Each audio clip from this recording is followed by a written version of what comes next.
আমরা জুলাই সনদ প্রণয়ন করেছি এবং মোটামুটি সবাই স্বাক্ষর করেছেন।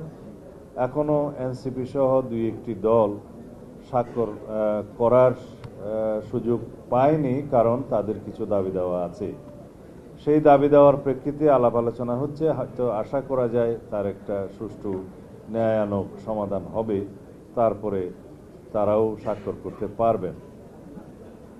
তাহলে এই জুলাই সনদ হবে জাতীয় জীবনে রাজনৈতিক সমঝোতার একটা ঐতিহাসিক দলিল, পূর্ণাঙ্গ দলিল, যা বাস্তবায়নের জন্য আমরা সবাই প্রতিজ্ঞাবদ্ধ, অঙ্গীকারাবদ্ধ।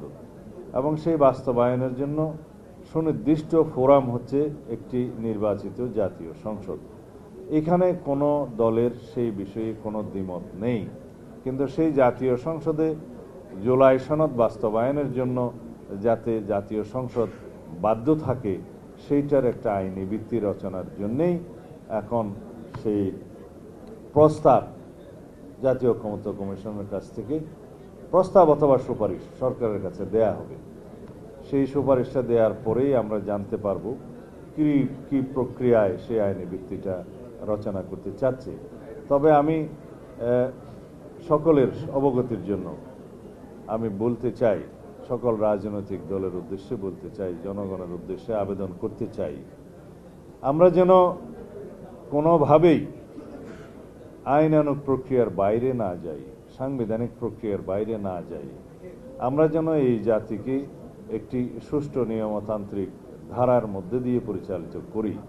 কারণ অনেকেই আবেগের বশে বলে থাকেন যে জুলাই গণ অভ্যুত্থানে যে জনগণের অভিপ্রায় প্রকাশিত হয়েছে, সে অভিপ্রায়ের অনুবলে, শক্তি বলে অনেক কিছু বৈপ্লবিক আদেশ জারি করা যায়। এই বক্তব্য হচ্ছে আবেগী বক্তব্য। কারণ জনগণের অভিপ্রায়কে বাস্তবায়ন করার জন্যেই আমরা সবাই সংবিধানের আশ্রয় নিয়েছি এবং সাংবিধানিকভাবেই এই সরকার গঠিত হয়েছে এবং এখনো পর্যন্ত আইনানুগভাবে, সাংবিধানিকভাবে আমরা এই রাষ্ট্রটা পরিচালনা করছি। এখানে কিছু কিছু বিষয় হয়তো অনেকে বিতর্ক নিয়ে আসেন যে প্রকৃত সাংবিধানিকতা কি রক্ষা করা গিয়েছে। আমি সবসময় উত্তর দিয়েছি, যত কিছু আমরা 106-এর মধ্য দিয়ে, সুপ্রিম কোর্টের অনুমতির মধ্য দিয়ে আমরা বৈধতা দেওয়ার চেষ্টা করেছি, তারপরেও কিছু কিছু বিষয় আমাদের কাছে এমন মনে হয় যে সংবিধানের কিছু কিছু ধারা বোধহয় অ্যাব্রোগেটেড হয়েছে। কিন্তু সেটার লেজিটিমেসি পরবর্তী পার্লামেন্টে অবশ্যই সরকারের কর্মকাণ্ডকে যখন বৈধতা দেয়া হবে, তখন সেটা সংবিধানের 4র্থ তফসিলে ধারণ করে তাকে বৈধতা দেয়া হবে, রেটিফিকেশন করা হবে। অন্যান্য আইন কানুন যেগুলো পাশ হয়েছে সেগুলোরও রেটিফিকেশন লাগবে। এই প্রক্রিয়ার মধ্য দিয়ে যদি কোনো রকমের কোনো ব্যত্যয় হয়ে থাকে, সেই ব্যত্যয়গুলোকেও বৈধতা দেয়া হয়ে থাকে। এটাই নিয়ম, এটাই আমাদের ঐতিহ্য এবং সাংবিধানিক ঐতিহ্য। বাংলাদেশে এইভাবে রক্ষিত হয়েছে।